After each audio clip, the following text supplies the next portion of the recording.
easy go.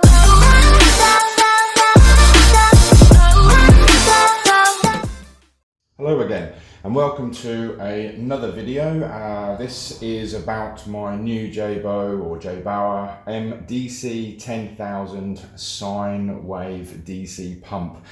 Currently I'm running a 4,000 litre per hour pump.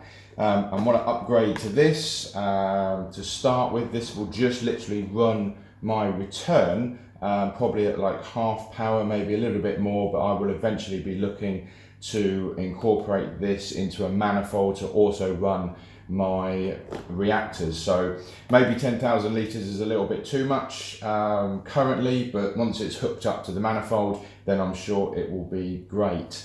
As you can see with the box here, I have already opened it just to check everything's inside is all okay, and it is, and we'll open it up in a second. But as you can see by the pictures on here, obviously we've got the control panel. This model is the Wi-Fi model, which is downloadable as far as the app is concerned. It's a Jebao Aqua app is what you will need.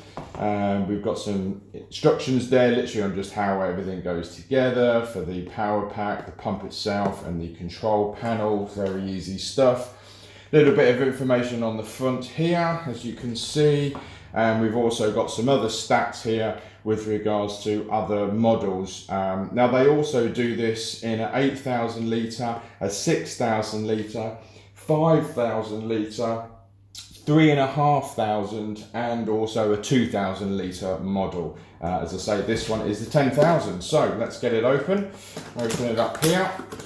And first of all, we can see inside we've got the actual control panel itself, with the Wi-Fi button that I mentioned earlier being up here. Got a couple of status lights, and then you've got your up and down as far as the power is concerned. The actual power goes up and down from 30% to 100% in 1 watt increments. We've also got the pause mode here, or the feed mode, and that will pause it for 10 minutes. Little hook there to be able to screw it up, and obviously we've got the connector under there for the power pack, and this will go to the pump itself. Pop that there. We've also got the bag with all the bits in. We've got here the different connectors, different sizes here. Get some of them out. The actual pump itself is a 1.5 inch male thread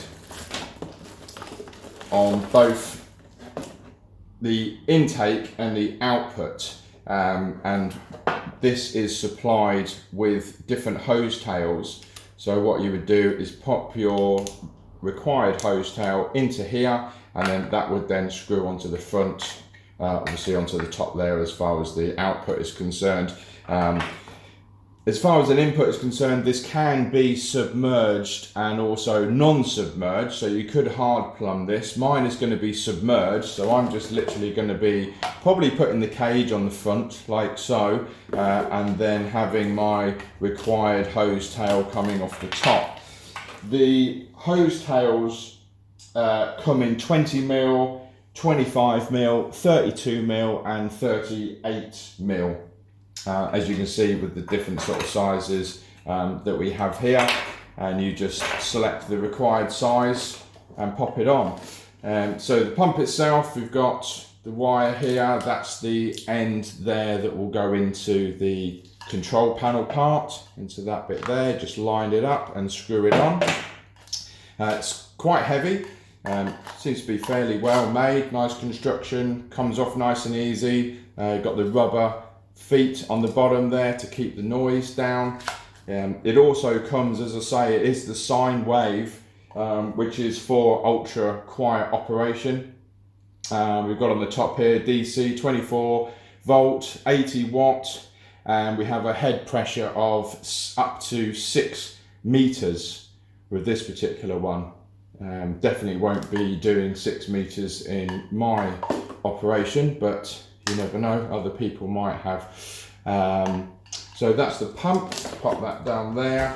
We also have the wire that will go to the power pack.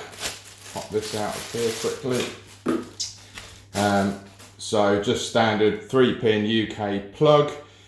That end there will go into your power brick, obviously lined up the correct way, and then the other end here, as I showed earlier, would then go into the actual control panel. So that will get all mounted up underneath the cabinet. That I've already showed. We've got some little instruction manuals here just to have a look through. First section is, nope, it's all in English, so it's quite a few bits and pieces to read through that, but probably typical bloke, and I'll just whack it on without really reading that. This one costs £154.97p. As I say, it is the 2020 version, yeah, I mean, I'm looking forward to getting it on the tank and seeing what it can do, especially whereas I've been running a 4,000 litre per hour one currently. It's worth noting that also in here we've got a wear resistant ceramic shaft for longer operation, and there's no copper elements at all anywhere, so also worth noting. This is for marine and also fresh water. I'll be using it on my marine tank, so obviously salt water, we need to make sure that there's no metal parts that's going to start rusting, and it all looks in good shape. As I say, it all comes apart nice and easy. It comes off of there, that comes off of there to make sure there's no debris or detritus that's getting built up in there, so that can come apart and be cleaned. Slot that back on there, and sits in the bottom of the sump, nice and quiet, with any luck, with the rubber feet. So next up, what we'll do is we'll get it actually in the tank and up and running.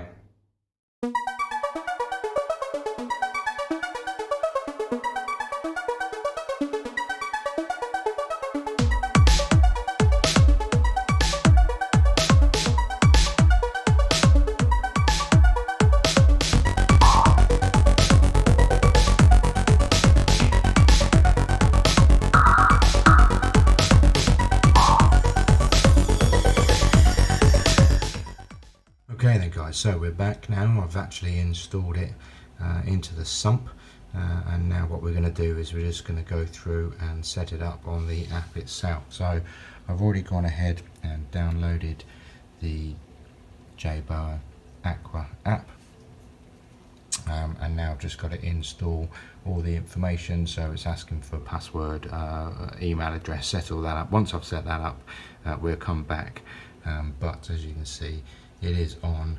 We've got the status Wi-Fi lights flashing away, ready for us to set up, and I've currently brought it all the way down to its lowest setting, which is 30, so that's 25 watts.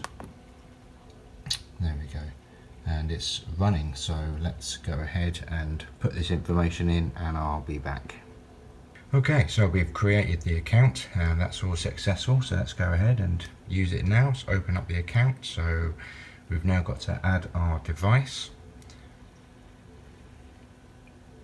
Let's check the aqua pump, but as you can see, the other ones that it's got there, so there's a whole load of other different pieces of equipment that can be added to this, but we're going to go ahead and do the aqua pump.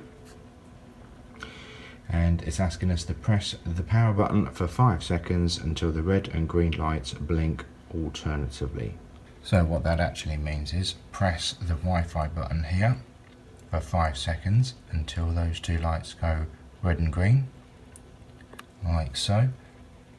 And then we come back down here and we're going to select the device is in smart configuration mode and press next. Now we've got to connect to my Wi-Fi, so I'll go ahead and do that and I'll be back. Okay, that's all done. Press next. Now we're just connecting. Alrighty, so it's found it. So all we need to do now is just select the device that we want to add. We get a little tick and we're going to press confirm, and success. Set up your device. Awesome. let's press start and see what we get. Now we've got the actual device there itself, so if you had more, obviously you'd see them all across the display there. And we've got actually currently on my devices, then we've got my groups, and then we've got settings.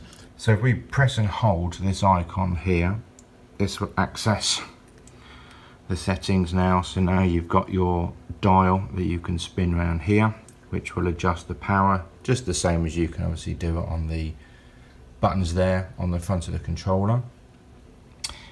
We've got the physical on and off, so you can turn it on and off. You can also do that if we come back here, you can just touch that icon and that will turn the pump off as well, but we don't want to do that at the moment. Down here we've got the feed settings and also the program settings. So if we press and hold feed, that will then enable you to turn on and off the feed, and we can also change. What I like about this is you can actually change how long as well you want it to pause for. So a lot of the other units are just kind of 10 minutes, but this one, as you can see, you can scroll it all the way through to I don't know how far, an hour. So that's really good. So we'll come back off of that, we'll come back off of that, and we'll go on to the program, press and hold, and again on this one we can actually set it to I believe ramp up and ramp down throughout the day, and you can also set in an automatic feed as well. So if you have an auto feeder and that goes off at, I don't know, 9 AM in the morning, you can actually have this shutting down just before, so when the feed feeds into the tank, obviously it doesn't all, or some of it doesn't all go down the overflow. So that seems to be a really good option. And if we go back here, we've got in the top right hand corner there 3 little dots, and if we press those, we can now rename the device if we want to, and fully delete it and cancel. So we will cancel because I don't want to delete. And let's go back to here, and just down the very bottom you've got some settings. So I select the settings and you can see that we actually have an error list. So if you go into the error list, that will then open up any potential errors that it might have, and you'll find all the error codes in the instruction manual. So let's come back from that. You've got the direct access point there, and just the version number, etc, etc. So let's go back to my devices, open that up again, and then I don't know if I can get both in at the same time. Yep, should be able to. So you can see at the moment that we're on 30 watt, or no, sorry, 25 watt, but power 30, and it goes between 30 to 100, and that will obviously ramp up the watts. And if I spin this round, you'll see the actual unit change as I do it. So, and obviously my tank's going to go mental now because I need to reset that Red Sea valve thing. So every time you make an adjustment, it will obviously affect the level in the weir, I should imagine. So then that's going to cause all that noise. So we'll have to adjust with the with that Red Sea valve. But once I've had a play around with this, I'll get it onto the right setting. Obviously I won't leave it on 30, probably have it running a little bit higher than that, but certainly not 100. I won't go anywhere near that, and probably not even until I've got a manifold running. But that's like the overview of the app. So at the moment, really happy with it, really impressed, and we'll see what the longevity of it is. So thanks very much for watching, and if you like the video and want to see more, and I've liked previous ones, then please like and subscribe. It really helps, motivates me to continue doing this and getting more videos out to you guys. So once again, thanks very much for watching, and I'll see you soon. Bye bye. Easy come, easy go.